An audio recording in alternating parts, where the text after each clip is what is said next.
Hey y'all, this is Coach B from Discover Freedom, and I'm so excited to have y'all join me today to go through the Unshakable You, how to go from being a reactor in situations to a better responder. Give me just one moment while I share my screen here.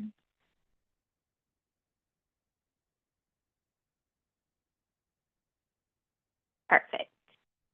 Now let's dive in. Oh, I forgot. I need to give you this warning.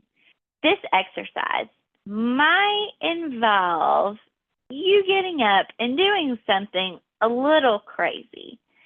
So if you're able, when we get to the exercise, please do stand and use the space around you as freely as you'd like. Remember, you're not the one being recorded here. It's just me. Now, let's hop in. I want to quickly address why this is such an important topic for me. While I feel like there's so much education on how to start, grow, build, sell your businesses, which is all fantastic, there's very little personal development and emotional intelligence skills out on the market. I hope to be a catalyst for change there. Now, skipped a little bit too excited there in my jest. So what are our takeaways today? The basics of coaching that I've learned is that there are a few elements that really make up who you are as a person, and me as well. Those involve your body, your emotions, and your language. Now, due to the time constraint today, we're not going to be able to hop into the language part, but it is my goal to connect the body and the emotions for you, just so you know a little bit of what the heck's going on when heated situations arrive. And maybe this will help you think the next time something crazy happens, was I reacting or was I responding? And which is best for you? Now let's go into a little bit of the science behind this. Don't worry, I won't bore you to death. I am no scientist.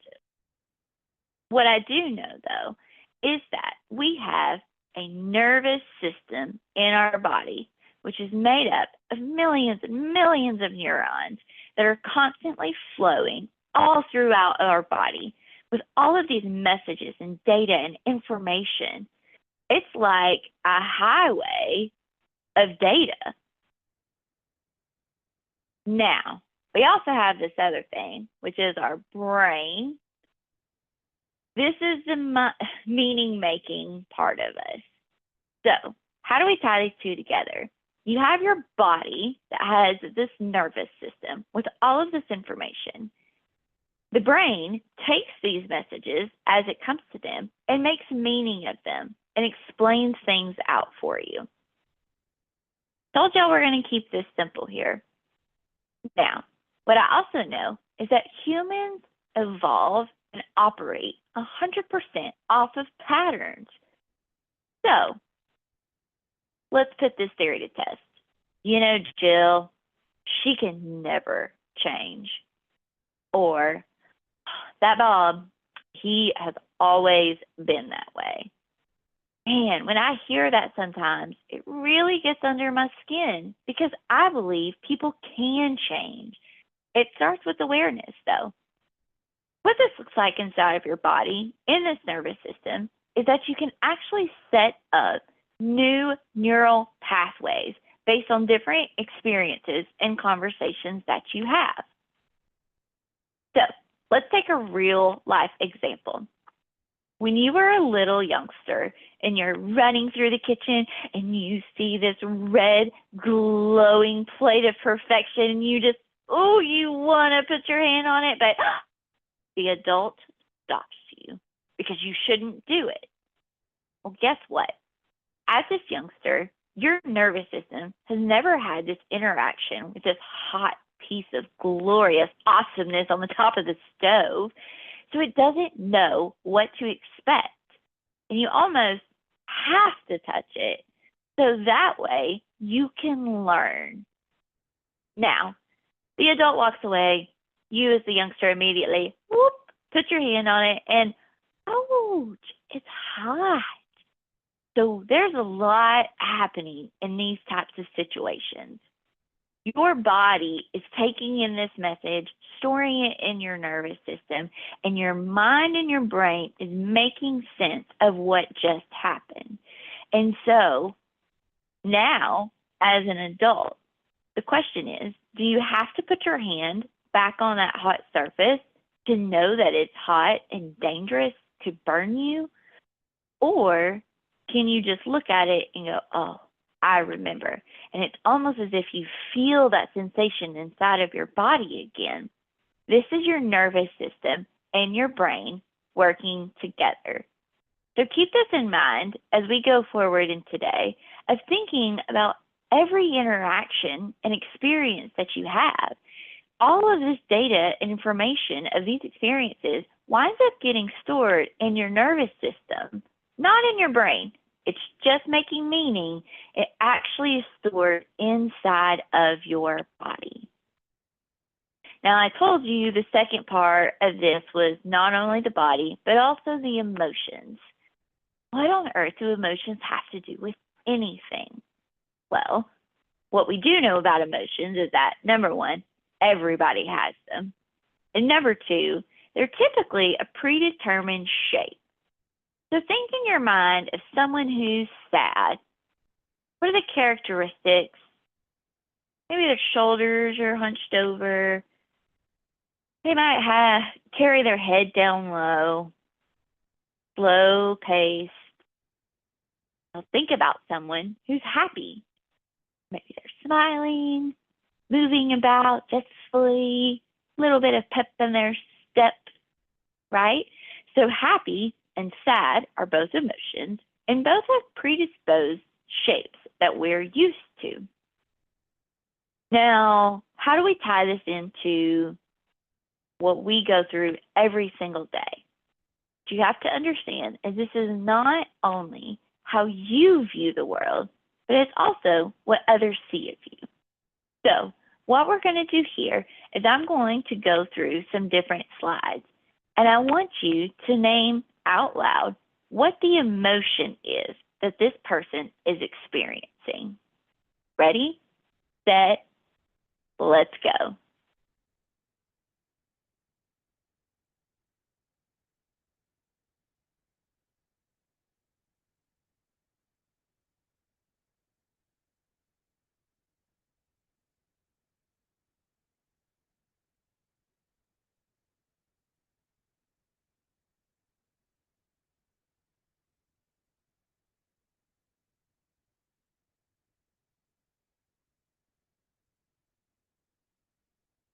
Now, tying this all together, I didn't tell you anything about why I chose these pictures. You have no idea who these people are. Neither of us have any clue what they're actually experiencing. So without any words, without any conversation being had, without even being present, we're always making assumptions based on what we see of people's body shape, of the emotion that they're experiencing. So again, just kind of save this in the back of your brain that not only when you encounter someone are you seeing their emotions and making an assumption, but they're also probably doing the same of you as well. So how you show up is wildly important, especially in the hospitality industry. Now, this is where things get really interesting. If you are able, I encourage you to step out in an open space, maybe away from your desk, out of your chair, again, if possible.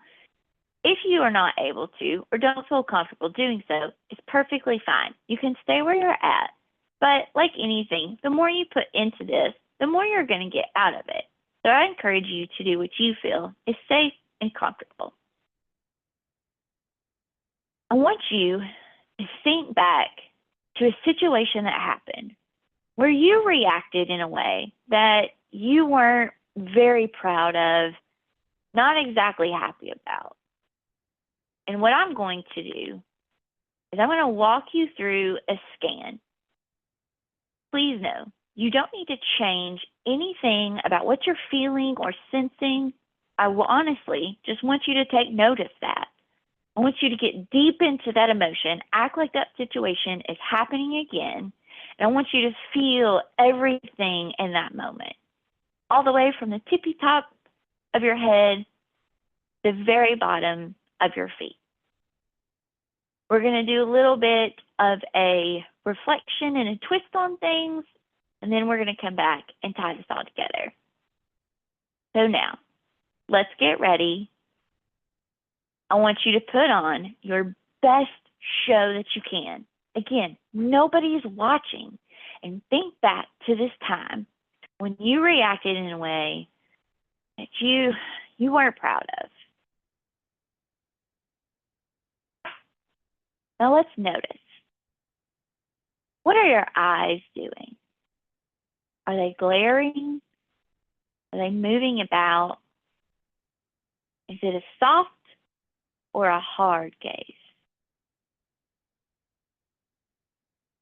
Your jaw, is it clenched tight? Is it loose? What about your cheeks? Your shoulders and your neck, are they hunched forward or are they back? Is there tightness or looseness about? Our heart, is it beating fast or thumping slow? Moving down into our torso, what's happening in our midsection, our gut, our stomach? What can you sense there?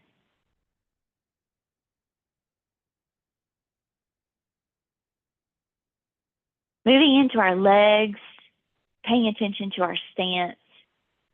Are our feet close together? Are they wide apart? Are you ready to take action? Are you standing still? Or are you moving about?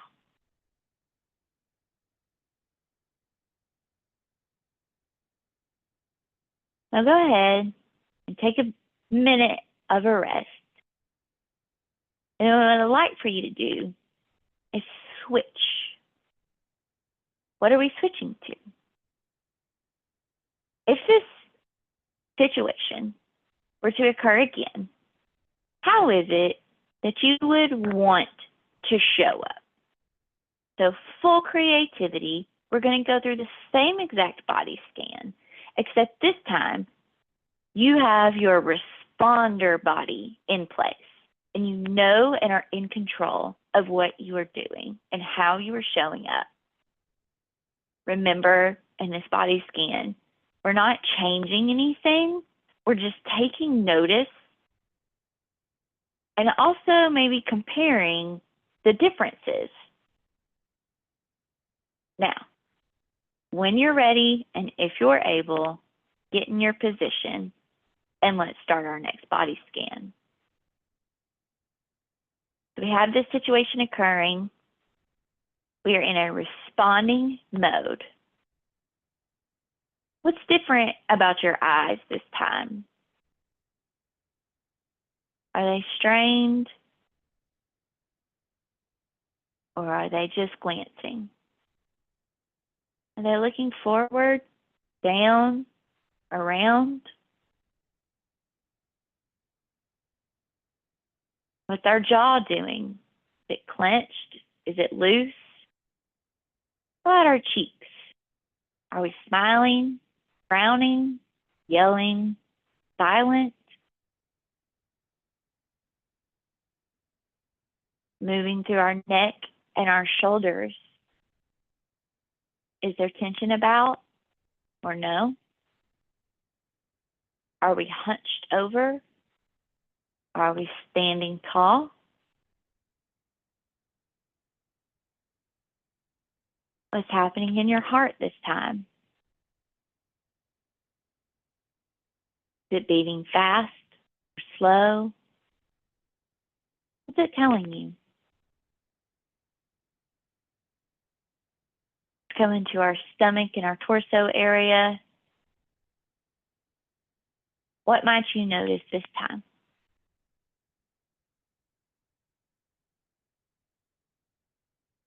And moving down through our legs and our feet. How's our stance this round? Are you standing still? Are you moving?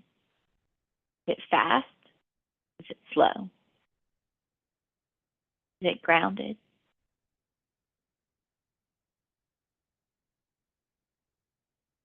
Now go ahead and come back to our presentation here. All the hard work is done. You've done a great job. And we're going to do a little bit of reflection here. And you can take your time after this is over to really dive into this. But I want to walk you through the basics. When you compare the first version, which was your reactive tone, to the second version, which was your responding tone, what did you like and what did you not like between the two? Of course, the things that you don't like might be areas that you shift and play with on your own to practice different things. What I mean by this is that maybe you realize that both times your shoulders were hunched over. And that's really not what you wanted. You want to stand tall and proud and confident in this conversation. So practice this. Run through this again. And the second time, really stand into those tall shoulders. You want to let go of what's not working for you. And the things that you liked, you want to maintain that. Now, why is this important? If you go back to the very beginning of this, I talked to you how you can create different neural pathways. So this is like using a muscle. And by practicing this and doing this exercise, you can actually begin to retrain your nervous system and your brain. So that way the next time when things occur, you can be a little bit more of a responder. And you also have some self-awareness to kind of check up on yourself. What's one small action that you can take today? Maybe it's rewatching this. Maybe it's the next time something happens, you play this again. Share it with a friend. There's so much to be learned in this really cool exercise, and it's just so simple. The best part is that you control yourself. No one else controls how you respond. So while the chaos is going to happen and the craziness will ensue, you have full control of how you show up.